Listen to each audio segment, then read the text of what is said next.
আসসালামু আলাইকুম। আশা করি সবাই ভালো আছেন। আমরা বাঙালি জাতি। তো আমাদের সবথেকে বড় একটি গর্ব হচ্ছে আমাদের স্বাধীনতা। আর এই স্বাধীনতা নিয়ে আমরা বরাবরই বাঙালিরা একটা গর্ব অনুভব করি যে ১৯৭১ সালের মহান স্বাধীনতার মাধ্যমে আমরা বাঙালি জাতি হিসেবে সবার মাঝে আত্মপ্রকাশ করেছিলাম। আমরা একদিনেই যে স্বাধীনতার জন্য ঝাঁপিয়ে পড়েছিলাম তা নয়। বাঙালি জাতি অনেক আগে থেকেই স্বাধীনতার জন্য তাদের মনে একটি পিপাসা জেগেছিল। হ্যাঁ, একদিনেই তার আত্মপ্রকাশ হয় নাই। ধীরে ধীরে মানুষ স্বাধীনতার দিকে যুদ্ধের দিকে এগিয়েছিল। একটা ভাষণ দিল একজন, আর পুরো বাঙালি জাতি সেই ভাষণের প্রেক্ষাপটে ঝাঁপিয়ে পড়ল পরের দিন যুদ্ধের ক্ষেত্রে। এটা কখনোই সত্যি কথা না, এটা ইতিহাস বিকৃত ছাড়া আর কিছুই নয়। যেই আশ্বাস নিয়ে তাদেরকে ভারতবর্ষ থেকে আলাদা করে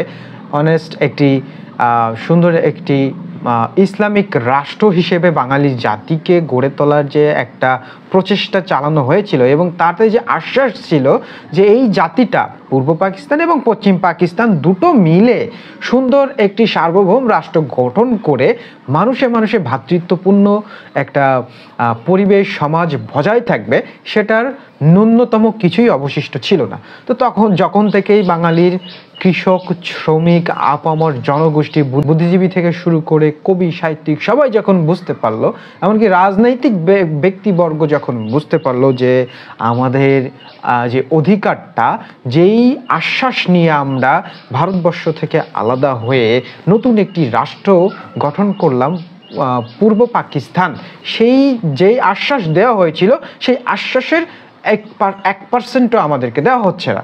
তখন বাঙালি জাতি মুখ ফিরিয়ে নিতে শুরু করলো। পশ্চিম পাকিস্তানের তৎকালীন যত সরকারে যারা আসীন ছিল তাদের কাছ থেকে মুখ ফিরিয়ে নেওয়া শুরু করলো। মেজর জলিল, খুলনা ৯ নম্বর সেক্টরের সেক্টর কমান্ডার। মেজর জলিলকে অবশ্যই চিনি।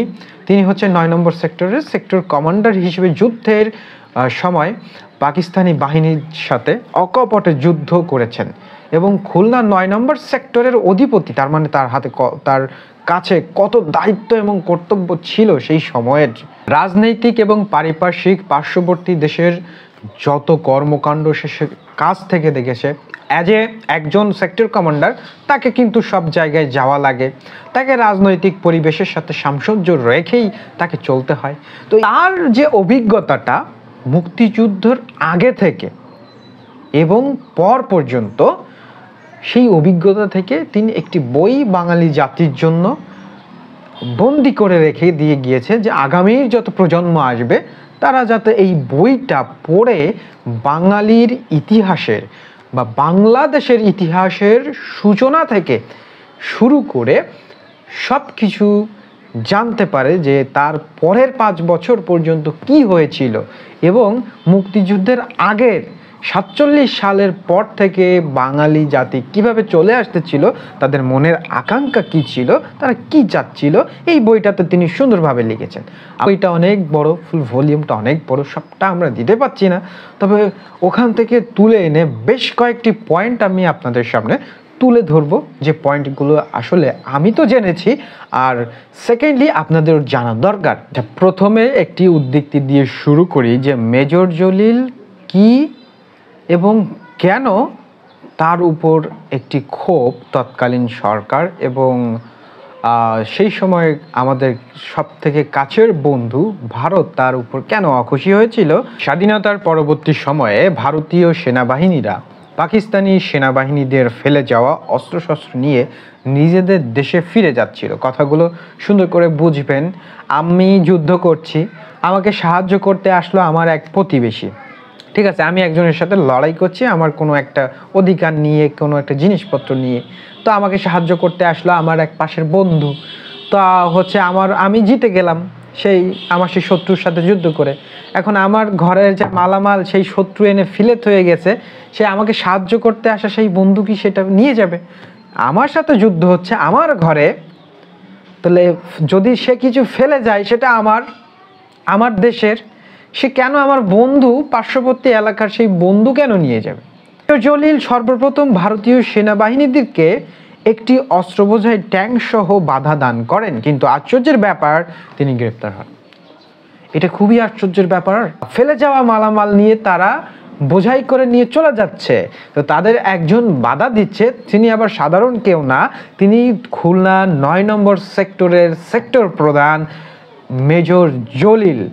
তিনি বাধা দিচ্ছে। এই বাধাটা দেওয়ায় তার এত পরিমাণ দোষের ব্যাপার হয়েছে যে তাকে গ্রেপ্তার করা হলো। তো তিনি হচ্ছে বাংলাদেশের প্রথম রাজবন্দী। মানে সেই সময়টাতে বলা হয় যে এই যে মুক্তিযুদ্ধের পরে বাংলাদেশ নামক দেশটি একদম একটা শিশু, সেই শিশুটি মায়ের গর্ভ থেকে মাত্র ভূমিষ্ঠ হলো। মায়ের গর্ভ থেকে মাত্র ভূমিষ্ঠ হওয়া শিশু বাংলাদেশ মাত্র নামকরণ হলো, মাত্র স্বাধীন হলো পাকিস্তান থেকে। আর সেই শিশু রাষ্ট্রের প্রথম রাজবন্দী হচ্ছে অবসরপ্রাপ্ত মেজর জলিল। এই অপরাধে 31শে ডিসেম্বর বেলা 10টায় মেজর জলিলকে গ্রেপ্তার করা হয়। তিনি স্বাধীন বাংলাদেশের প্রথম রাজবন্দী। লুটপাট যা করে সব নিয়ে যাবে, তাদের বাধা দেওয়া মানে বিরাট একটা অন্যায়ের ব্যাপার, অপরাধ। সেই এমন একটা অপরাধ যেই অপরাধে কর্নেল তাহের সহ মেজর জলিলকে ফাঁসির রায় দেওয়া হয়। তবে মুক্তিযুদ্ধে বিশেষ অবদানের জন্য মেজর জলিলের ফাঁসি মওকুফ করে যাবজ্জীবন কারাদণ্ড দেওয়া হয়।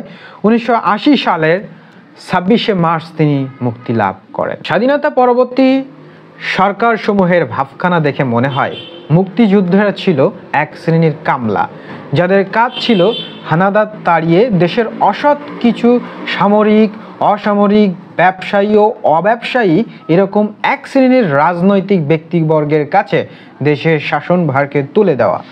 সবসময় এই অসৎ নেতারা থাকবে হচ্ছে প্রভু হয়ে, আর মুক্তিযোদ্ধারা থাকবে তাদের অনুগত কামলা হয়ে। কে লিখতেছে? মেজর জলিল, একজন মুক্তিযোদ্ধাদের কমান্ডার। তিনি লিখতেছে যে মুক্তিযোদ্ধাদেরকে স্বাধীনতার পরবর্তী সময়ে মানে এই দেশের রাজনৈতিক নেতাদের ভাবখানা দেখে মনে হয় যে মুক্তিযোদ্ধারা ছিল এক শ্রেণীর কামলা। স্বাধীনতার ঘোষণার দল আওয়ামী লীগ বা স্বাধীনতার ঘোষক বলে কথিত জিয়া সরকারের আমলে সর্বাধিক ক্ষতিগ্রস্ত হয়েছে মুক্তিযোদ্ধারা। এখনো পর্যন্ত এই 2025 সাল পর্যন্ত এখনো মানুষের মগজে মানুষ মনে করে স্বাধীনতার দল স্বাধীনতা মানেই হচ্ছে আওয়ামী লীগ। কখনোই নয়, স্বাধীনতা আপামর জনগোষ্ঠীর। কিন্তু তিনি বলতেছে স্বাধীনতার ঘোষণার দল আওয়ামী লীগ বা স্বাধীনতার ঘোষক জিয়াউর রহমান, যিনি এই দুই দলের আমলে, মানে সোজা কথায় বলেন আওয়ামী লীগ আর বিএনপি, এই যে দুই দলের আমলেই মুক্তিযুদ্ধের সব থেকে বেশি ক্ষতিগ্রস্ত হয়েছে। স্বাধীনতার ঘোষণা দেওয়ার পরবর্তীতে শেখ মুজিব কেন পাকিস্তানিদের সাথে বৈঠকে বসতে চেয়েছিল? যার যা কিছু আছে তাই নিয়ে প্রস্তুত থেকে শত্রুর মোকাবেলা করার মতন ঘোষণা দিয়ে কোন যুক্তিতে তিনি পাকিস্তানিদের জেনারেল ইয়াহিয়া খানের সাথে বৈঠকে সমঝোতার চেষ্টা করেন? তাহলে কি শেখ মুজিব স্বাধীনতা চাননি? তিনি কি চেয়েছিলেন পাকিস্তানি নেতাদের সাথে বৈঠক করে ক্ষমতার মসনদে বসতে? এখানেই খুঁজতে হবে মুজিবুরের নেতৃত্বের ব্যর্থতার কারণ। সমস্ত দিক থেকে তিনি লেলিয়ে দিয়ে তাহলে আবার কেন তিনি সমঝোতার চেষ্টা করলেন? ওকে, তারপরে তিনি বলতেছেন দেশের তখনকার অবস্থা ছিল স্বাধীনতার পক্ষে, তাই শেখ মুজিব ছাত্র নেতা বা জনমানুষের চাপে পড়ে এই ধরনের ঘোষণা দিতে বাধ্য হন বলে ধারণা করা যায়। জেনারেল ইয়াহিয়া বৈঠকে শেখ মুজিব একবার বলে ফেললেন যে আমি যদি আপনার কথা মতো কাজ করি তাহলে ছাত্র নেতারা আমাকে গুলি করে মেরে ফেলবে, আর আমি যদি ছাত্র নেতাদের কথা মতো কাজ করি তাহলে আপনি আমাকে গুলি করবেন। বলুন তো এখন আমি কি করি? হ্যাঁ, তাহলে শেখ মুজিব মাঝখানে গেড়াকলার মতন পড়ে গেছে। শেখ মুজিব ছাত্র নেতাদের চাপে পড়ে স্বাধীনতার পক্ষে যেমন কাজ করেছিলেন, তেমনি পাকিস্তানি সেনাদের হাতে আত্মসমর্পণ করে পাকিস্তানকে বাঁচানোর চেষ্টা করেছেন। শেখ মুজিবের এই বিস্ফোরক কাজের জন্য ইতিহাস যদি তাকে কাঠগড়ায় দাঁড় করায় তাতে অবাক হওয়ার কিছু থাকবে না। তবে শেখ মুজিবের এই স্ববিরোধী কার্যকলাপের জন্য মুক্তিযুদ্ধ থেমে থাকেনি। এই এত সুন্দর কথা আমি এর সত্যতা যাচাই করার জন্য এখানে বলছি নাই, আমি জাস্ট একটা বই, সেখানে যা লেখা হয়েছে এবং সেই লেখক তিনি কে ছিলেন, তিনি সাধারণ একজন খেটে খাওয়া পাবলিক নয়, তিনি মুক্তিযুদ্ধের সামনে বুক পেতে সামনে সবার সামনে তিনি ছিলেন 9 নম্বর সেক্টরের সেক্টর কমান্ডার মেজর জলিল। আমি বারবার এই কথাটা কেন বলছি, যিনি সাধারণ কেউ নয়, তিনি একজন সেক্টর কমান্ডার, তার লেখা একটি বই, তিনি বলতেছেন এই কথাগুলো। ঠিক আছে, যুদ্ধের জন্য প্রয়োজনীয় অস্ত্র আহরণের জন্য মেজর জলিল সুন্দরবনের পথ দিয়ে ভারত সীমান্তে যায়। সেখানে লেফটেন্যান্ট কর্নেল আরোরার সাথে তিনি দেখা করেন। কর্নেল আরোরা প্রমাণ চাওয়ায় যে তিনি দেখা করলেন, বললেন যে আমি হচ্ছে বাংলাদেশের একজন সেক্টর কমান্ডার, আমি আসছি যে কোনো একটা কারণে অস্ত্র নেওয়ার জন্য হোক আর যাই হোক। কর্নেল আরোরা প্রমাণ চাওয়ায় মেজর জলিল তাজউদ্দিন আহমেদ এবং অধিনায়ক জেনারেল ওসমানীর নাম নিলেন। আরোরা তখন উত্তরে বললেন, ওই দুইটা ব্লাডি ইঁদুরের কথা আমি জানি না, ওদের কোনো মূল্য নাই আমার কাছে, অন্য কোনো সাক্ষী থাকলে বলো। মানে তাজউদ্দিন আহমেদ আর জেনারেল ওসমানীকে বলতেছে ওই দুইটা ব্লাডি ইঁদুরের কথা আমাকে বলবেন না, অন্য কোনো সাক্ষী থাকলে বলবেন। ইন্ডিয়া বাংলাদেশকে নিয়ে কি পরিকল্পনা করতেছিল, তারা এদেশের যে মানুষ, এদেশের ক্ষমতায় বা রাজনীতিক যারা তাদের কাছে সাহায্য চাওয়ার জন্য গিয়েছে বা তাদের সাথে ওঠা বসা করতেছে, তাদেরকে তো তারা সহ্য করতেছে না, তারপরও কেন সাহায্য করতেছে? নিশ্চয়ই তাদের কোনো না কোনো একটা অভিসন্ধি ছিল। ওকে, মেজর জলিল তখন বিদ্রোহী ভাষায় বলল, আমার অস্ত্রের কোনো দরকার নেই, আমি বিনা অস্ত্রেই দেশে ফিরে গিয়ে যুদ্ধ করব, যুদ্ধ করতে করতে মরে যাব, তবু আপনার কাছে আর আসবো না। দেশের সাধারণ মানুষকে হিংস্র দাবানলের দিকে ঠেলে দিয়ে কলকাতার বালিগঞ্জের 8 নম্বর থিয়েটার রোডের অফিসে তাজউদ্দিন আহমেদ তার সহকারীদের নিয়ে তাস খেলছেন। বিষয়টি দেখে মেজর জলিল খুবই কষ্ট পান, বিমোহিত হন। যে জাতি শান্তিপ্রিয়, যে জনগণ শান্তিপ্রিয়, সেই জনগণকে লেলিহান শিখার দিকে লেলিয়ে দিয়ে নিজেরা কোনো নিরাপদ স্থানে বসে বেকার অলসদের যুবকদের মতো তাস খেলায় মত্ত হয়, সে জাতির দুর্ভাগ্য সহজে মোচন হওয়ার নয়। এখানে একটা কথা আছে, উনি হচ্ছে ওই যে কর্নেল আরোরার সাথে দেখা করেন, তিনি অস্ত্র দিতে হচ্ছে অস্বীকার করেন, এরপর তিনি ওখান থেকে আমাদের দেশের প্রধানমন্ত্রী তাজউদ্দিন, তৎকালীন প্রধানমন্ত্রী, তার সাথে দেখা করতে যান।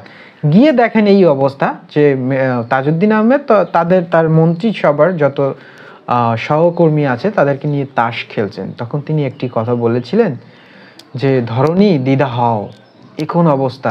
যুদ্ধ চলাকালীন সময় ভারতীয় সেনাবাহিনীরা কেবল পেছনেই থেকেছে, আর পরোক্ষভাবে স্বাধীনতার যুদ্ধে পাকিস্তানি সেনাবাহিনীদের মুখোমুখি হয়েছে বাঙালি লড়াকু সৈনিকগণ।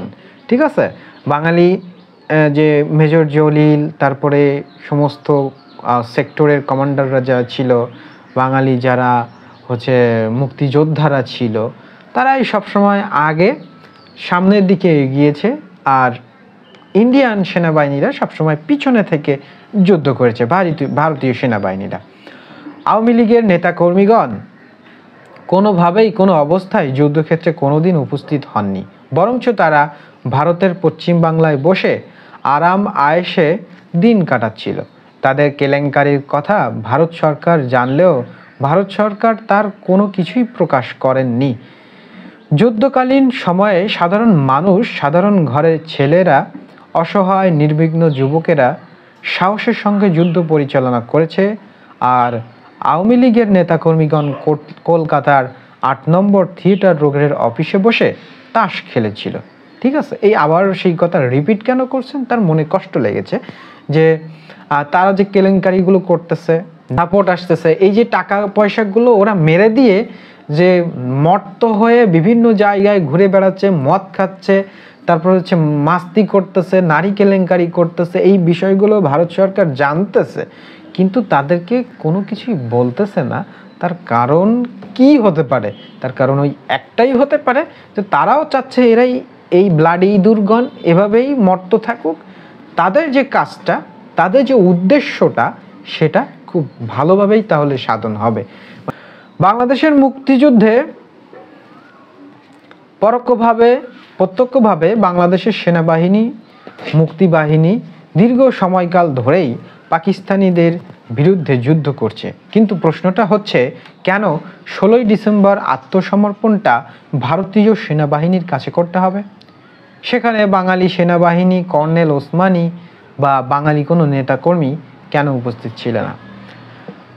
এই প্রশ্নগুলো তিনি করে যাচ্ছে। কার কাছে করে যাচ্ছে? আমরা যারা পাঠক আছি, আমরা যারা পরবর্তী প্রজন্ম আছি এখন, আমরা যাতে এই প্রশ্নগুলো করে ইতিহাসকে একটু হলেও বোঝার চেষ্টা করি। আত্মসমর্পণের পরবর্তী সময়ে ভারতীয় সেনাবাহিনীরা প্রচুর পরিমাণে লুট করা শুরু করে। তারা পাকিস্তানি বাহিনীর ফেলে রাখা গাড়ি, বুলেট, অস্ত্রশস্ত্র, এমনকি বাথরুমের আয়না পর্যন্ত বাদ দেয়নি। সব কিছুই লুট করে বর্ডার সীমান্ত পার করে কলকাতায় নিয়ে গেছে। এরই প্রতিবাদে নিজেই জলিল ভারতীয় কর্নেলকে সাবধান করে দিয়েছিলেন, এমনকি বাধা প্রদান করেছিলেন, কিন্তু তার বাধা উপেক্ষা করে ভারতীয় সেনাবাহিনীরা লুটতরাজ চালিয়ে যায় এবং বাংলা লুট করে সমস্ত যুদ্ধ সরঞ্জাম, এমনকি প্রাইভেট কারগুলো পর্যন্ত গাড়িতে করে তারা ভারতে নিয়ে গেছে। তারা কোনো কিছুর তোয়াক্কা করেনি। সমস্ত কিছু প্রাইভেট কার বা মানে সেনাবাহিনীদের প্রাইভেট কার, সরকারিও যত কিছুই ছিল সব কিছু, যেখানে বলতেছে একটা বাথরুমের আয়না পর্যন্তও ছেড়ে দেয়নি, বাথরুমের ব্রাশ পর্যন্ত ভারতীয়রা সব লুট করে নিয়ে গেছে। যুদ্ধ পরবর্তী সময়ে মেজর জলিল খুলনা শহর ছেড়ে বরিশালে যেতে চায়, কিন্তু তখন ভারতীয় সেনাবাহিনীরা তাকে জানায় যে খুলনা ছাড়তে হলে তাকে ভারতের সেনাপ্রধানের অনুমতি নিতে হবে। তখনই মেজর জলিল চিন্তা করেন যে কোন স্বাধীনতা পেলাম, মিলিটারিদের হাত থেকে মুক্তি পেয়ে ভারতীয় সেনাবাহিনীর কাছে আত্মসমর্পণ করলাম নাকি? যাই হোক, তিনি কোনো আদেশের তোয়াক্কা করেননি। সমস্ত নিষেধাজ্ঞা সত্ত্বেও তিনি 20শে ডিসেম্বর বরিশাল গমন করেন এবং বরিশাল গমন করে তিনি সমস্ত বাঙালিকে জড়ো করেন এবং ভারতীয় সেনাবাহিনী সম্পর্কে ধারণা প্রদান করেন যে তারা কিভাবে এই যে লুটতরাজ করতেছে এবং বাঙালি জনগণ কিভাবে এই লুটতরাজ থেকে মুক্তি পেতে পারে এবং সচেতন থাকতে পারে। লুটতরাজ যেগুলো চলতেছিল, ভারতীয় বাহিনীরা যে লুটপাট করে সমস্ত সব নিয়ে যাচ্ছিল, এরই প্রতিবাদে তিনি যশোর সীমান্ত থেকে সম্ভবত একটি গাড়িকে তিনি আটকান এবং তার জন্যই আমরা যে এইরকম বেশ কিছু বই আছে যারা প্রত্যক্ষ দোষী হিসেবে সেই সময়ে যুদ্ধ কিংবা আরও আগের যত স্মৃতি আছে, যত ইতিহাস আছে, সেগুলো নিয়ে যারা আলোচনা করেছেন, বই লিখেছেন, তাদের বইগুলো পড়ার চেষ্টা করব যাতে আমরা বুঝতে পারি যে আসলে তাদের মূল কথা কি ছিল, ইতিহাসের কথা কি ছিল, ইতিহাস কি বলে। আমরা বর্তমানে একদল ক্ষমতায় আসলে তারা যেভাবে ইতিহাসকে বিকৃত করে, যে কোনো দল, আমি এখানে আওয়ামী লীগও বলবো না, বিএনপিও বলবো না, যে দলই ক্ষমতায় আসবে তারা এমনভাবে নিজেদের ঢোল পিটাবে যে মুক্তিযুদ্ধ তো তারাই করেছে, মুক্তিযুদ্ধের মূল অবদান তো তাদের। কিন্তু বিষয়টা এমন নয়। আমরা যে কয়টি বই পড়ছি, আমরা যে কয়টা বই স্বাধীনতার ইতিহাস সম্পর্কে জানার চেষ্টা করতেছি, সব কয়টা জায়গায় আমরা এটা পাচ্ছি যে মুক্তিযুদ্ধ কোনো দল মত কোনো কিছুর জন্যই না। মুক্তিযুদ্ধ হচ্ছে আপামর কৃষক, শ্রমিক থেকে শুরু করে ছোট ছোট বাচ্চারাও এই মুক্তিযুদ্ধের পিছনে অবদান রাখে। আজকের মতো বিদায় নিচ্ছি। সবাই ভালো থাকবেন, সুস্থ থাকবেন। আল্লাহ হাফেজ।